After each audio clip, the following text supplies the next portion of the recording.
ये जो क्लास है, ये क्लास आपको दे रहा हूँ मैं। और यहाँ पे कुछ भक्त आएंगे, अभी इधर वृंदावन सिटी में कुछ कॉलेज के स्टूडेंट पढ़ते हैं ना, वो कॉलेज के स्टूडेंट आएंगे 2 बजे। तो ये सेम क्लास उनको कंटिन्यू होगा, आपका जहाँ पे है वहाँ से आगे वो बैठ जाएंगे। और फिर आपका क्लास में खत्म होने के बाद फिर उनको रिपीट कर दूंगा, जो आप 1 घंटे मतलब वो 2 बजे आएंगे, तो 1 से 2 तक जितना हुआ वो उनको फिर बाद में मैं रिपीट कर दूंगा। तो ठीक है। तो आज का 8वां सप्ताह, उसमें पढ़ेंगे पहला नामामृत के बारे में। तो कौन पढ़ेंगे आप में से? अजय किल्लेकर प्रभु जी पढ़ेंगे? हाँ प्रभु जी, हरे ठीक कृष्ण। है, थोड़ा सा जोर से पढ़िएगा। हाँ, हम्म, श्री पढ़िए पढ़िए। नामामृत, पवित्र नाम का अमृत। पृष्ठ 8। इस युग में जानवर की तरह मनुष्यों के लिए चैतन्य महाप्रभु ने विशेष छूट दे रखी है। कृष्ण का प्रेम प्राप्त करना इतना आसान नहीं है, क्योंकि मनुष्य कृष्ण को प्रेम के द्वारा खरीदा खरीदा सकता है, परंतु चैतन्य महाप्रभु ने कृष्ण प्रेम को बिना कोई भेदभाव के प्रत्येक व्यक्ति में वितरित कर दिया। ठाकुर ने एक भजन गाया है। दिन दिनहीन दीनहीन व्रता यथाचिलो हरिनाम उद्धारिलो तारताक्षी जगाई मधाई। ऐसा। ठीक है। श्री चैतन्य महाप्रभु ने इतने उदार है कि इन्होंने सारे पापियों को इस हरे कृष्ण महामंत्र के जप के द्वारा मुक्ति दिलाई। इसके उदाहरण है जगाई मदाई। उस समय तो 2 ही जगाई मदाई थे, परंतु इस वर्तमान युग में चैतन्य महाप्रभु की कृपा से एवं उनकी शिक्षाओं के द्वारा अनेक जगाई मगाई इस भौतिक जगत से मुक्त हो गए हैं। यदि चैतन्य महाप्रभु प्रसन्न है तो वे बिना किसी भेदभाव के प्रत्येक व्यक्ति को कृष्ण प्रेम दे सकते हैं। यदि कोई व्यक्ति दान देना चाहता है तो वह किसी भी व्यक्ति को चुन सकता है। बिना चैतन्य महाप्रभु की कृपा से कृष्ण को समझना बहुत ही कठिन है। महाबानो सहस्रुतो मनुष्यानाम मनुष्यानं सहस्रुतम सहस्र। कच्चितार्थकथक्ति सिद्धते। हाँ।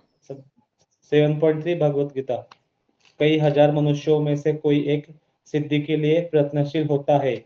व्यक्ति साधारण जानवर की तरह कार्य करता है।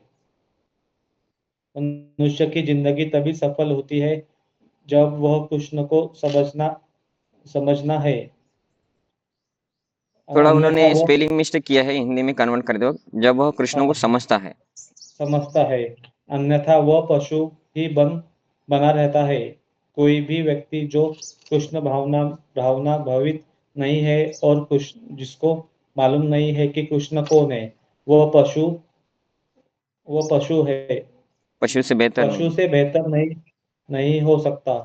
किंतु चैतन्य महाप्रभु ने ये खासकर इस कलयुग के जीवों के लिए एक विशेष छूट दी रखी है। सिर्फ हरे कृष्ण महामंत्र का जप इसके इसके करके इस वह तरह से बंधन जीव वह जीव इस संसार के बंधन से मुक्त होगा। यही चैतन्य महाप्रभु की विशेष छूट है। कीर्तनाद एवं कृष्णस्त मुक्त संग प्रजय व्रजते। श्रीमद् भागवतम अध्याय 12 श्लोक 13। श्रीमद् भागवतम कैंटो 12 श्लोक 3, नहीं, अध्याय अध्याय 3। 3 श्लोक 51। हाँ, धन्यवाद। तो इधर अभी वो क्या बोल रहे हैं कि ये जो कृष्ण भावनामृत आंदोलन है ना? तो ये कृष्ण भावनामृत आंदोलन, अभी कोई बोलेंगे कि ये कृष्ण भावनामृत आंदोलन, अभी ऐसे तो बहुत सारी संस्थाएं हैं, है ना? सभी तो चैतन्य महाप्रभु के नहीं है, लेकिन कृष्णा की भक्ति को दे रहे हैं ना, तो कृष्ण भावनामृत आंदोलन ही है सब। ऐसा कोई बोल सकता है ना? बराबर है कि नहीं? समझे कि इस्कॉन है, इस्कॉन कृष्ण भक्ति सिखा रहे हैं, तो बस इस्कॉन ही सिखा रहा है क्या? बहुत सारे हैं। तो फिर इस्कॉन को कृष्ण भावनामृत आंदोलन बोला जाता है, तो बाकी भी कृष्ण भावनामृत आंदोलन ही हो गए, क्योंकि वो भी कृष्ण की भक्ति बता रहे हैं। कितने सारे लोग भागवत कथा करते हैं, कृष्ण के बारे में बोलते हैं, तो वो भी कृष्ण भावनामृत आंदोलन हो गया। तो फर्क क्या है, आप बताइए क्या फर्क है? इस्कॉन में और बाकी संस्थाओं में क्या फर्क है? पिछले लेक्चर में हमने देखा था। कोई बता सकता है क्या फर्क है? ये गुरु शिष्य परंपरा से आई हाँ हुई शिक्षा है प्रभु जी, हाँ हाँ। और शास्त्रों के नियम अनुसार है। और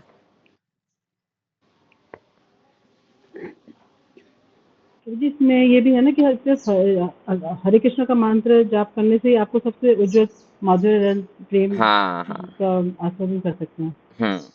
तो उज्ज्वल माधुर्य रस जो है, जिसको हम बोलते कि 5 प्रकार के रस होते हैं, शांत, दास्य, साख्य, वात्सल्य और माधुर्य। तो सबसे ऊंचा माधुर्य है ना, तो ये सभी कृष्ण प्रेम है, लेकिन सबसे ऊंचा माधुर्य प्रेम है। तो ये जो कृष्ण भावनामृत आंदोलन है, इसमें माधुर्य प्रेम डायरेक्ट दे रहे हैं चैतन्य महाप्रभु, और वो कृष्ण प्रेम सभी संप्रदाय में अवेलेबल नहीं है। बाकी जो कृष्ण की भक्ति सिखा रहे संप्रदाय, वो कृष्ण की भक्ति हो सकता है कि आपका जीवन अच्छे से चले, इसके हिसाब से सिखाते हैं। मतलब उनका कहना क्या है कि कृष्ण भगवान है, आप अगर भगवान की भक्ति नहीं करेंगे तो आपको जो धन संपत्ति चाहिए जीवन जीने के लिए, आपको ऐशाराम की चीजें चाहिए जीवन जीने के लिए, वो आपको नहीं मिल सकती, क्योंकि भगवान कृष्ण की भक्ति किए बगैर मिलता नहीं। मतलब उनको क्या है, इस जीवन में सुखी रहने के लिए आप भगवान की भक्ति करो, इधर से बाहर नहीं जाना है, आपको कृष्ण प्रेम प्राप्त नहीं करना है। तो ऐसा भी किसी संस्थाओं का उद्देश्य है कि वो है कृष्ण भक्त है, लेकिन परंपरा से नहीं है और कृष्ण प्रेम देने के लिए नहीं आए हैं। बस लोगों को इधर थोड़ा बहुत कष्ट कम हो जाए, क्योंकि वो भगवान का नाम लेंगे कृष्ण का, तो कष्ट कम हो जाएगा, तो सुखी हो जाएंगे, ये भी बराबर है। लेकिन वो फाइनल उद्देश्य नहीं है, इधर सुखी होना फाइनल उद्देश्य नहीं है। इधर ये दुखालय है, ये समझ के इधर से बाहर निकाल के भगवान के धाम में जाना है, और इसके लिए इधर कृष्ण प्रेम मिलना इंपॉर्टेंट है। इधर कृष्ण प्रेम मिलेगा तब जाके लोग को वीजा मिलेगा भगवान के धाम में एंटर करने के लिए। कोई बोलेंगे मुझे इधर ही सुखी रहना है, मैं कृष्ण की भक्ति इसलिए करूंगा ताकि इधर सुखी रहूं, तो भगवान बोलेंगे ठीक है, तुमके मेरे धाम आना ही नहीं है, तो फिर क्यों मैं फालतू मेरे धाम में लेके जाऊं तुमको। तो वो आदमी फिर इधर ही रहेगा, उसको कृष्ण प्रेम नहीं प्राप्त होगा। उनको भगवान जो चाहिए इधर, गाड़ी बंगला, एसी, सुंदर स्त्री या सुंदर पति, है ना, अच्छे बच्चे, तो वो सब भगवान दे देंगे, क्योंकि कृष्ण भक्ति कर रहे हैं ना। तो बाकी संस्थाओं का उद्देश्य ये भी हो सकता है कि इनको भगवत धाम लेके जाना है। इसके बारे में कोई संस्था बोली क्या इस्कॉन के बगैर कि हमको भगवत धाम जाना है ना? हर बार कोई आपको, आप किसी का लेक्चर सुन रहे हैं किसी संस्था का, वो आपको कृष्ण कथा भी बोल रहे हैं और उसके बाद बोल रहे कि आपको भगवत धाम जाना ही है, ये दुखाल है, ऐसा। इससे पहले आपने कृष्ण भक्ति करने वाले बाकी संस्थाओं से सुना है क्या कभी? उनके प्रवचनों में सुना है कभी? है ना? नहीं। वो कृष्ण की कथा करेंगे, बहुत अच्छे से कथा करेंगे, आपका आंखों में आंसू आ जाएंगे, है ना, कि इतना अच्छे से कृष्ण कथा करेंगे। लेकिन भगवत धाम जाने के लिए नहीं है कथा, ये कथा इसलिए है ताकि आपके पाप कटे, आपके जीवन में दुख कम हो, और आप भगवान का कथा सुने, इसलिए भगवान आपको ऐसा आशीर्वाद दे। और यहाँ से नोट नहीं, सोने के सिक्के गिरेंगे आपके जीवन में, अकाउंट में डायरेक्ट कैश होके। जब चाहे तब आप अकाउंट से, एटीएम से निकाल लेना और खर्चा कर देना, ताकि आप इसी जीवन में इधर ही सुखी रहे भौतिक जगत में। तो ये कृष्ण प्रेम मिलना उनके जीवन का उद्देश्य नहीं है, और लोगों को देना भी उनके जीवन का उद्देश्य नहीं है। उनको पता ही नहीं कि जीवन का उद्देश्य कृष्ण प्रेम प्राप्त करना है। उनका जीवन का उद्देश्य क्या है कि कृष्ण भक्ति से ये भौतिक जीवन अच्छे से जिए। लेकिन ये कृष्ण भावनामृत आंदोलन उसके लिए नहीं है ना? पहला ही नहीं है कि कृष्ण का प्रेम प्राप्त करना इतना आसान बात नहीं है ना? क्योंकि अगर कृष्ण प्रेम प्राप्त हो जाए, मतलब हम भगवान को इतना प्रेम करें कि भगवान अभी हमारे हिसाब से जो भी करना है हम भगवान को बोलेंगे, और हम अभी भगवान को बोलेंगे और भगवान कर रहे हैं, तो भगवान हमारे कंट्रोल में आ गए, है ना? तो भगवान इतने जल्दी सबको कृष्ण प्रेम नहीं देते, क्योंकि फिर अगर हमको कृष्ण प्रेम हो गया और भगवान को हम बोलेंगे कुछ, तो भगवान को करना ही पड़ेगा, क्योंकि हम भगवान से प्रेम कर रहे हैं, और प्रेम में तो सब कुछ करना पड़ता है। कोई अगर हमसे प्रेम कर रहा है, हम उससे प्रेम करेंगे, हम उनको बोलेंगे कि आज 12 बजे के बाद ही खाएंगे, तो बोलते ठीक है, एक दूसरे का प्रेम है तो उपास कर लेंगे, 12 बजे के बाद खाएंगे ना। तो कृष्ण प्रेम अगर मिल जाए सबको, तो भगवान क्या हो जाते हैं, उनके ऋणी हो जाते हैं। मतलब भगवान को उनकी सेवा करना पड़ता है, इसलिए सबसे आसान नहीं है कृष्ण प्रेम, बहुत कठिन है कृष्ण प्रेम प्राप्त करना। लेकिन चैतन्य महाप्रभु कौन है? वो स्वयं भगवान है ना? कोई अमीर आदमी चाहे तो कितना भी रुपया किसी को भी दे सकता है। ऐसा है क्या? नहीं नहीं, वो अमीर है लेकिन वो 200 रुपये नहीं दे सकता है गरीब को। ऐसा है क्या? अमीर आदमी 200 रुपये नहीं दे सकता है गरीब को? वो अमीर आदमी है, वो किसी भी गरीब को कितना भी रुपए दे सकता है ना। तो चैतन्य महाप्रभु कौन है? स्वयं कृष्ण है। स्वयं कृष्ण आ जाए तो कृष्ण भी किसको भी दे सकते हैं। तो ये परंपरा में स्वयं चैतन्य महाप्रभु मतलब स्वयं कृष्ण ही आके इधर हमको कृष्ण प्रेम देने के लिए आए थे। इसलिए ये जो संप्रदाय है, ये जो इधर लाइन बोला था, पहला पैराग्राफ का तीसरा लाइन, दीनहीन यथाचिलो हरि नाम उद्धारी लो, है ना। कि ये जो लाइन है इसमें वो बोल रहे कि दीनहीन यथाचिलो हरि नाम उद्धारी लो, कि कलयुग में सभी लोग दीन है, कोई ब्राह्मण क्षत्रिय वैश्य कोई नहीं है, सब शूद्र है, कलो शूद्र संभवत। अब ये दीन हो लोग है, उनका उद्धार कैसे होगा? तो बस हरि नाम से ही हो सकता है। तो चैतन्य महाप्रभु बोले मैं अमीर आदमी हूँ और ये सब गरीब है, तो मुझे पैसा देना पड़ेगा ना। और जब अमीर आदमी तय कर ले कि सबको पैसा देंगे आज 200 रुपए, तो अमीर आदमी दे सकता है, उसके पास है। और उसके लिए क्या प्रूफ है? तो बोलते तारा साक्षी जगाई मदाई। तो ये जगाई मदाई का स्टोरी आपको पता है कि नहीं मुझे पता नहीं, लेकिन मैं थोड़ा बता देता हूँ कि ये जगाई मदाई कौन थे। तो ये दारू पीते थे, मांस मच्छी खाते थे, अवैध स्त्री पुरुष संग करते थे और जुगार खेलते थे। इस्कॉन के जो 4 नियम है वो रोज तोड़ते थे। और जो इस्कॉन का नियम है कि 16 माला करो, उसमें कुछ भी नहीं करते थे। तो इस्कॉन के अपोजिट कार्य चलता था। लेकिन चैतन्य महाप्रभु के आदेश के हिसाब से नित्यानंद प्रभु और हरिदास ठाकुर ये दोनों प्रचार करने के लिए निकलते हैं। और प्रचार करते करते वो एक जगह पे आते हैं, देखते हैं कि ये 2 लोग जो है जगाई मदई, ये सबसे पापी लोग अगर भक्त बन जाए ना तो चैतन्य महाप्रभु का नाम हो जाएगा सब तरफ। ये कैसा है कि अगर इस्कॉन के लोगों ने हिप्पी को अगर हैप्पी बना दिया तो इस्कॉन का नाम पूरे विश्व में फैल गया ना। तो वैसे ही अगर जगाई मदाई को अगर प्रचार कर दिया और जगाई मदाई अगर हरिनाम जपने शुरू कर दिए तो चैतन्य महाप्रभु का नाम बढ़ेगा, ऐसा नित्यानंद प्रभु और हरिदास ठाकुर सोचे। लेकिन हरिदास ठाकुर डर रहे थे, अरे ये लोग को प्रचार करने जाएंगे, ये तो बॉटल फोड़ देंगे हमारे सर के ऊपर दारू का। तो चैतन्य महाप्रभु का प्रचार करना है, इसलिए नित्यानंद प्रभु बोले जो भी हो हमारा जीवन धोखे में डाल के हम ये जगाई मदाई को प्रचार करेंगे, उनको भक्त बनाएंगे ही। तो नित्यानंद प्रभु गए और उनको भक्त बनाया। और उन्होंने तब वो कांच के बोतल में दारू नहीं आता होगा, वो मटके में आता था दारू। तो उन्होंने जगाई मदाई ने दारू पिए थे और वो मटका फेंक के भी मारा था नित्यानंद प्रभु को, और नित्यानंद प्रभु का खून भी निकला था। लेकिन नित्यानंद प्रभु फिर भी बोले नहीं तुम जप करो करके। और फिर वो चैतन्य महाप्रभु आए और वो थोड़ा और लीला होता है, और वो सब होने के बाद वो जप करना शुरू करते हैं। तो ऐसे व्यक्ति जिनको कोई बोल नहीं सकता कि इनको प्रचार कर सकते हैं, ऐसे व्यक्ति को नित्यानंद प्रभु ने प्रचार करके भक्त बनाया। तो इसलिए कैसे भक्त बनाया? ये हरि नाम से। और ये हरि नाम किसने दिया? तो चैतन्य महाप्रभु ने। तो स्वयं कृष्ण ही आके हरि नाम दिया है, हरे कृष्ण कृष्ण कृष्ण हरे हरे, हरे राम राम राम हरे हरे। और ये महामंत्र अभी अमीर आदमी कोई किसी को दे तो सभी को दे सकता है। इसलिए ये सब लोगों के लिए, और सभी लोग कौन है? हम है, दीनहीन, सबसे गए गुजरे लोग हैं हम। और हमको ये भगवान देना चाहते तो कोई रोक सकता है क्या भगवान को? कोई नहीं रोक सकता। तो जगाई मदाई जैसे एकदम पापी व्यक्ति का उद्धार हो गया, तो हम कौन है ना, हमारा भी हो ही सकता है, ऐसा वो बोल रहे। और इधर वो बोल रहे कि ये जो जगाई मदाई है ये तो एक ही थे और वो बहुत पहले थे। तो इधर वो बोल रहे कि श्री चैतन्य महाप्रभु ने वो इतने उदार है कि उन्होंने सारे पापियों को इस हरे कृष्ण महामंत्र का जप के द्वारा मुक्ति दिलाई बोलते हैं। और उसमें जगाई मदाई तो है ही बोलते हैं। लेकिन अभी वर्तमान में कौन है? हम सब, है ना। कि हम सब लोग कौन है? कुछ ना कुछ पाप तो करते ही है, या पहले करते होंगे अभी नहीं कर रहे। लेकिन पहले के जो पाप है उसके हिसाब से हम भी जगाई मदाई है, छोटे छोटे लेवल पे। तो अभी सबको हरिनाम देके, है ना, हमको भक्त बना रहे हैं चैतन्य महाप्रभु।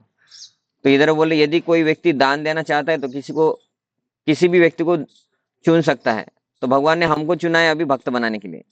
हालांकि हमारा इच्छा भी नहीं होगा पहले, या आप में से कोई अच्छे भक्त होंगे उनका इच्छा होगा कि भगवान के मंदिर जाए और समझे कि भगवान का भक्ति कैसा करते हैं। लेकिन मेरा तो कुछ इच्छा नहीं था वैसा, है ना। कुछ लोग आए कॉलेज में, कुछ प्रवचन दिए और हमको भक्त बना दिए, और हम अभी बन गए। तो भगवान ने चुना है हम सबको कि अभी ये लोग भक्त बनेंगे और प्रचार करेंगे। और कैसे? हरि नाम से। तो भगवान ने हमको चुना है, इसमें हमारा कुछ भी क्वालिफिकेशन नहीं है। ये भगवान का दया है कि भाई ये गरीब लोगों को भी हरि नाम देके अमीर बनाएंगे करके। क्योंकि चैतन्य महाप्रभु कृष्ण प्रेम देने के लिए आए हैं, और बिना चैतन्य महाप्रभु की कृपा से कृष्ण को समझ पाना बहुत कठिन है। क्योंकि कृष्ण साधारण व्यक्ति नहीं है, है ना। कि अभी मोदी अभी क्या करने वाले हैं, ये हमको कैसे समझेगा?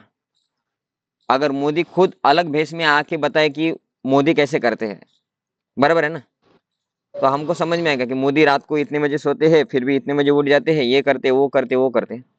तो कृष्ण स्वयं आए हैं चैतन्य महाप्रभु बन के, और इसलिए उनकी कृपा से ही कृष्ण को समझ सकते हैं। बाकी लोगों को वो नहीं समझ सकता, क्योंकि ये जो बड़े बड़े व्यक्ति है उनका जीवन लाइफस्टाइल सभी को समझ में नहीं आता है, और वो सभी को बता भी नहीं सकते, बराबर है ना। कि मोदी अभी दिन भर क्या करते हैं सबको बताएंगे क्या, कि आज मैं इधर जा रहा हूँ, इतने बजे ये करेंगे, इतने बजे ये करेंगे, सबको नहीं पता रहता है। बस जितना रिपोर्ट आता है टीवी पे हमें उतना पता चलता है, और टीवी पे कितना रिपोर्ट जाना है वो भी मोदी के हाथ में है।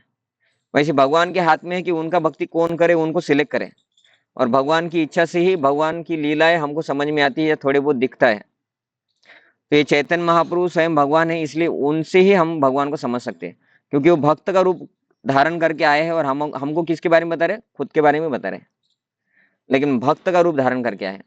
इसलिए भगवान को समझ पाना कठिन है चैतन्य महाप्रभु के बारे अलावा, क्योंकि मोदी ही अपना पूरा रूटीन बता सकता है। मोदी के घर में जो सिक्योरिटी गार्ड है वो भी बता नहीं सकता कि मोदी अभी अंदर क्या कर रहे हैं। तो इसलिए चैतन्य महाप्रभु के बगैर जो स्वयं कृष्ण ही है वही बता सकते कि कृष्ण को कैसे समझ सकते हैं। इसलिए इधर एक बोला कि मनुष्य नाम सहस्रेषु कच्चित यदिति सिद्ध है। इसका अर्थ है कि हजारों लाखों मनुष्य है, करोड़ों मनुष्य है, लेकिन कोई भक्ति नहीं करता, उसमें से कोई एक दो भक्ति करने शुरू हो जाएंगे, है ना। 1 करोड़ में ऐसे बहुत कम लोग हैं जो भक्ति करते हैं। जितने हजारों मनुष्य जो भक्ति कर रहे हैं उसमें बहुत कम है जो सही तरीके से भक्ति करते हैं। ऐसे हजारों मनुष्य जो सही तरीके से भक्ति कर रहे हैं उसमें भी बहुत कम है 1-2 व्यक्ति जो भगवान को समझने के लिए प्रयत्न कर रहे हैं, नहीं तो बस भक्ति इसलिए कर रहे हैं ताकि भौतिक अच्छा रहे। ऐसे हजारों व्यक्ति जो भगवान को समझने के लिए भक्ति कर रहे हैं उसमें से एक आदमी को भगवान समझ में आता है, इसलिए उसको बोला है कि मनुष्य नाम सहस्रेषु, 1000 व्यक्तियों में एक व्यक्ति को कृष्ण समझ में आता है। कैसे 1000 व्यक्ति? जो कृष्ण को समझने के लिए सच में प्रयत्न कर रहे हैं। इसका मतलब कृष्ण इजी वस्तु नहीं है कि मार्केट से एक पार्ले जी बिस्किट का, है ना, पैकेट खरीद लिया है और उसके ऊपर इंग्रेडिएंट समझ लिया हमने क्या क्या है इसका इंग्रेडिएंट, इसमें आटा है, शक्कर है, थोड़ा मैदा है, इसेंस है। इसको ऑनलाइन देख लिया हमने कैसे बनाते हैं और घर पे ट्राई कर लिया। थोड़ा पहला बिस्किट खराब हो जाएगा, लेकिन थोड़ा बहुत उसके जैसे टेस्ट जैसा कुछ तो बना ही लेंगे हम कभी ना कभी, है ना। ऑनलाइन रेसिपी देख के थोड़ा बहुत तो उसके जैसा कुछ ना कुछ बना ही लेते हम फाइनली, है ना। तो भगवान को समझना इतना आसान नहीं है कि ऑनलाइन समझ ले, ऐसा समझ ले, इधर से समझ ले। उसके लिए चैतन्य महाप्रभु के अनुयायी की जरूरत है, क्योंकि चैतन्य महाप्रभु स्वयं भगवान है, और उनसे जो सीखे हैं परंपरा में वो लोग कृष्ण को आपको अच्छे से समझा सकते हैं। इसलिए मनुष्य नाम सहस्रेषु, भगवान कृष्ण को समझना इतना आसान नहीं है। हजारों में से एक व्यक्ति समझेगा। जो कृष्ण को समझने के लिए प्रयत्न कर रहे हैं ऐसे 1000 व्यक्ति। तो इधर वो आगे बोल रहे कि मनुष्य की जिंदगी तभी सफल होती है जब कृष्ण को समझते हैं, अन्यथा वह पशु ही बना रहता है ना। कि भगवान कृष्ण को नहीं समझा मतलब जीवन का कोई फायदा है क्या? कुछ भी फायदा नहीं है। कि मेरे को जन्म किसने दिया? मेरे पिताजी ने। और मेरे पिताजी कौन है, वो क्या करते हैं, उनका नाम क्या है, उनको क्या अच्छा लगता है, क्या बुरा लगता है, उनको खुश कैसे कर सकते, ये बारे में मैं जाना ही नहीं। तो उन्होंने इतना जन्म दे के मुझे जो किया, ये जन्म व्यर्थ हो गया ना। इसलिए भगवान कृष्ण को समझा नहीं, भगवान कृष्ण ने जन्म देने के बाद, और वो भगवान कृष्ण मरते दम तक हमारा पालन कर रहे हैं। हमें ऑक्सीजन, पानी, सूरज, ये वो सब सब सब दे रहे हैं, फिर भी उनके बारे में समझने के लिए हमारे पास टाइम ही नहीं है। इसका मतलब क्या है कि हम मनुष्य है क्या? फिर मनुष्य नहीं है, प्राणी है। क्योंकि प्राणी को भगवान ने जन्म दिया, भगवान उनको दे रहे, वो उनको समझता नहीं। वो बोलते मेरे को किसने भी जन्म दिया, मेरे को कुछ लेना देना नहीं, मेरे को खाने को चाहिए, पानी पीने को चाहिए, सोने के लिए जगह चाहिए, और स्त्री पुरुष जैसा शारीरिक संबंध हो जाए पशु जीवन में, वो मिल जाए, बस हो गया मेरा जीवन। तो हम भी अगर भगवान कृष्ण को समझने के लिए प्रयत्न नहीं कर रहे, मतलब हम क्या है, हम पशु जैसे ही बिहेवियर कर रहे हैं ना। इसलिए बोलते कि कोई भी व्यक्ति है ना जो कृष्ण भावना नहीं है और जिसको पता नहीं है कि कृष्ण कौन है, वह कौन है, पशु से बेहतर नहीं है। क्योंकि भगवान ने इतना सब कुछ दिया है और भगवान के बारे में उसको कुछ पता ही नहीं है, तो पशु ही है ना। पशु पक्षी आध्यात्म के लिए जन्म नहीं लिए है, वो एंजॉयमेंट के लिए है। हम बोलेंगे हम भी एंजॉयमेंट करेंगे, हम भगवान को नहीं जानना है हमको, तो इसलिए हम भी कौन हो जाएंगे? फिर पशु ही हो जाएंगे, है ना। भागवतम महाभारत का श्लोक है एक कि आहार निद्रा भय मैथुनम च सामानेतान् पशुभिः नराणां धर्मो हि एक अधिको विशेष धर्मे नहीं न पशुभिः समान। कि आहार निद्रा भय मैथुन, खाना सोना, खुद की रक्षा करना और शारीरिक संग करना, ये तो पशु पक्षी भी करते हैं। और अगर हम भी वही कर रहे हैं तो फिर हमारे में और उनके बीच में फर्क क्या है? मनुष्य जन्म लेके भी बस फर्क इतना है कि वो हाथ भी जमीन को टेकते हैं, है ना, हाथ भी जमीन पे रखते और चलते हैं, और हम हाथ ऊपर रख के चलते हैं, बस हो गया, उतना ही डिफरेंस है। वो कपड़े नहीं पहनते, हम कपड़े पहनते हैं, लेकिन ज्यादा डिफरेंस नहीं है। मेन मेन तो वही है कि वो खाते हैं, हम खाते हैं, लेकिन वो भगवान को नहीं समझते और हम भी भगवान को समझने के लिए इंटरेस्टेड नहीं है। तो हम भी कौन है? पशु ही है। लेकिन फिर पशु नहीं है मनुष्य, ऐसा कभी कोई बोलता है तो किसके आधार पे? वो बोलते धर्मो ही एक अधिको विशेष। अगर वो व्यक्ति धर्म कर रहा है, भगवान कृष्ण को समझने के लिए प्रयत्न, तो वो मनुष्य है। और नहीं कर रहा है मतलब क्या है? धर्मे नहीं ना, धर्म नहीं कर रहा है मतलब धर्मे नहीं है ना, धर्म के बिना पशु भी समान, पशु ही है। इसलिए बोलते कि जब तक कोई कृष्ण भावनावत होने के लिए तैयार नहीं है, वो पशु ही है। लेकिन इधर आगे बोल रहे किंतु चैतन्य महाप्रभु ने खासकर इस कलयुग के जीवों के लिए एक विशेष छूट दी है। क्या है? कि आपको ज्यादा टेंशन मत लो, आप हरे कृष्ण जप करो और इस संसार से आप मुक्त हो जाओगे। और यही चैतन्य महाप्रभु की विशेष छूट है ना। वो बोल रहे कि ठीक है, इतना सब कुछ तो है, भगवान के लिए कंडीशन दिया है, ये है वो है, लेकिन फिर भी भगवान बोल रहे लेकिन मैक्सिमम लोग पशु ही बने रहेंगे, इसलिए सबको क्या करो, हरे कृष्ण महामंत्र दे दो। वो हरे कृष्ण महामंत्र अगर करना शुरू कर देंगे तो अपने आप उनका हृदय शुद्ध हो जाएगा। हृदय शुद्ध होगा, फिर बोलेंगे प्रभु जी और भक्ति करने में क्या करना पड़ता है, कुछ पुस्तकें है क्या, भगवान के बारे में जानना है मुझे, और ये हरे कृष्ण महामंत्र की जानना है। तो ऐसा कर करके क्या करेंगे? वो ऐसा कर करके फिर और शुद्ध होते जाएंगे।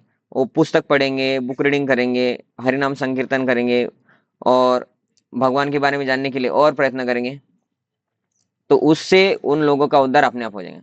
लेकिन पहले तो हरे कृष्ण महामंत्र करना ही पड़ेगा। जैसे कि बहुत सारे लोग हैं जो इस्कॉन में आने के बाद भी कुछ ना कुछ गलत काम पहले कर रहे ही रहते हैं, इस्कॉन में आने से पहले, और फिर इस्कॉन में आए उसके बाद भी थोड़ा बहुत गलत काम चालू ही था, लेकिन हरिनाम भी चालू था, और हरिनाम करने की वजह से वो गलत काम करना उनका धीरे धीरे धीरे धीरे करके बंद हो गया। तो स्टार्ट में उनको बोला था कि आप हरिनाम करो, वो बोलते हम लहसुन प्याज खाते हैं, कुछ लोग बोलते कि दारू भी पीते हैं, मटन भी खाते हैं। तो उनको क्या बोलते, ठीक है आप कम करो और हरिनाम शुरू करो बस। और हरिनाम करने से क्या होता है, बाद में वो सब बंद कर देते हैं, वो जो गलत आदतें हैं वो छूट जाती है केवल हरिनाम से। तो चैतन्य महाप्रभु ने छूट दिया है कि तुम हरिनाम करो, धुलाई का काम मैं करूंगा, धोबी का काम, है ना। ये हरिनाम रूपी टाइट सर्फ एक्सल जो भी है, Nirma powder, washing powder Nirma, ये आप बस लो, वो अंदर जाएगा तो अंदर में वो वॉशिंग पाउडर आपने लिया है इसलिए मैं धो डालूंगा आपका हृदय, जिससे आपको अपने आप फिर इच्छा हो जाएंगे कि ऑनलाइन भक्ति वृक्ष करेंगे, अभी जाने के लिए समय नहीं है या कुछ प्रॉब्लम होगा तो, लेकिन मैं ऑनलाइन कर लूंगा। और हरिनाम करेंगे तो आपको लगेगा एक ऑनलाइन क्लास आज हो गया, रविवार को एक ही दिन मिलता है, तो एक ही क्लास से नहीं होना है, तो फिर वो मंदिर में भी आएंगे और जब करेंगे ऑनलाइन और क्लास सुनेंगे। ऐसा नहीं कि हफ्ते में बस एक ही क्लास सुनना है, नहीं, वो हफ्ते में 2 क्लास सुनेंगे, रविवार के दिन 2-3 सुनेंगे, माला अधिक करेंगे, 16 माला पे आएंगे अगर 2 माला 3 माला कर रहे हैं तो ये हरिनाम तो करना ही है, लेकिन हरिनाम करने से क्या होगा, वो हृदय शुद्ध होते जाएगा, शुद्ध होते जाएगा, शुद्ध होते जाएगा, और फिर अपने आप वो व्यक्ति क्या हो जाएगा, उसका उद्धार हो जाएगा, वो भक्त बन जाएंगे। तो इसलिए चैतन्य महाप्रभु ने छूट किस लिए दी है कि भाई तुम एकदम से सब कुछ नहीं कर सकते, तुम जैसी भी जगह मध्ये जैसे हो हरिनाम करो, मैं शुद्ध करूंगा और तुम्हारे अंदर इच्छा भर दूंगा। ठीक है, यहाँ तक हो गया हमारा, आगे का पढ़ते हैं फिर, आगे का पढ़िए, हरे कृष्ण, आगे का पढ़िए, कौन पढ़ेंगे अभी?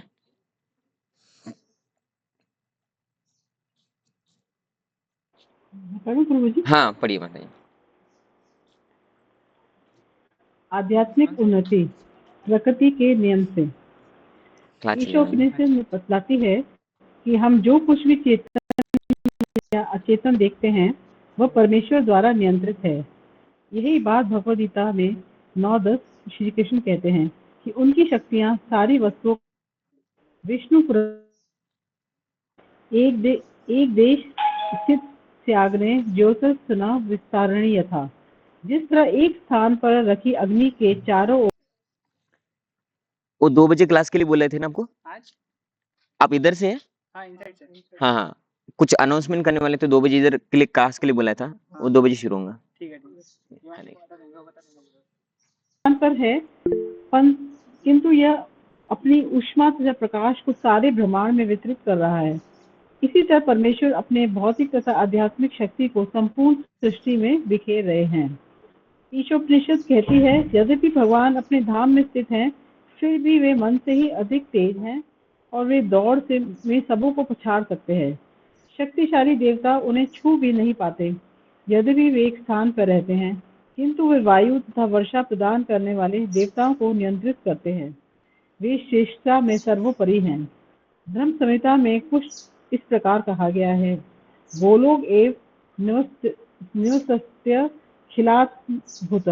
यद्यपि कृष्ण गोलोक वृंदावन में रहते हैं, किंतु उसी के साथ वे सभी जीवों के हृदय में भी रहते हैं। गोलोक में कृष्ण को कुछ भी करना नहीं पड़ता। वे अपने संगियों, गोपियों, ग्वाल बालों, अपनी माता, अपने पिता, अपने गौ और बछड़ों आदि के साथ केवल आनंद लेते हैं। वे पूर्णतः स्वतंत्र हैं और उनके संगीजन जो उनसे भी अधिक स्वतंत्र हैं, क्योंकि जब भी उन पर कोई संकट आता है तब उनकी रक्षा की चिंता कृष्ण करते हैं, किंतु उनके संगियों को कोई चिंता नहीं रहती। वे तो यही सोचते हैं, ओह कृष्ण तो हैं ही, वे हमारी रक्षा करेंगे।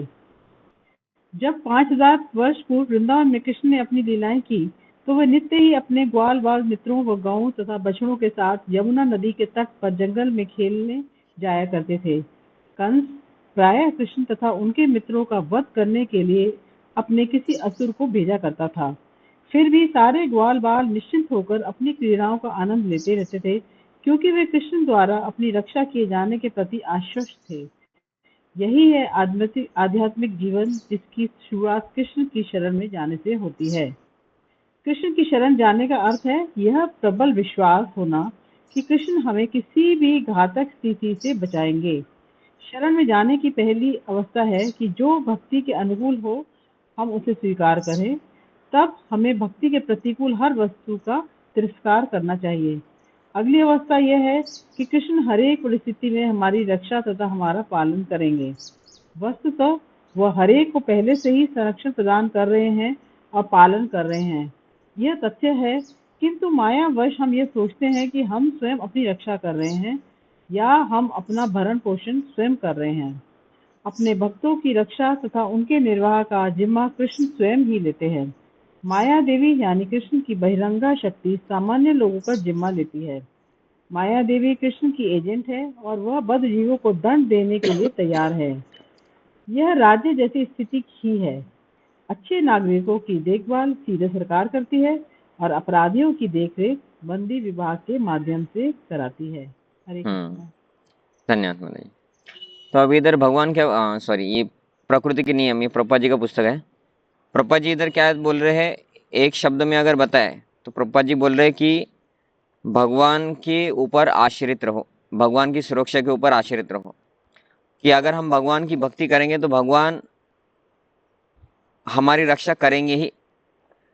लेकिन कुछ लोगों का बोलना है कि भगवान सब कुछ नहीं करेंगे, इसलिए हमको भगवान का इतना भक्ति नहीं करना है, थोड़ा थोड़ा करना है, लेकिन मैक्सिमम क्या है, हमें ही हमारा रक्षा करना है ना। ऐसे लोग बोलते हैं ना कि इतना भक्ति करने की क्या जरूरत है, पैसे नहीं कमाओगे, ये नहीं होने। तो इस्कॉन बोलता है कि पैसे मत कमाओ, है ना। भक्ति करने वाले लोग, बाकी संस्था के लोग बोलते हैं कि पैसे मत कमाओ। नहीं, वो क्या बोलते हैं कि भगवान ने हर दिन 24 घंटा दिया है, उसमें से 50% भगवान को देना चाहिए।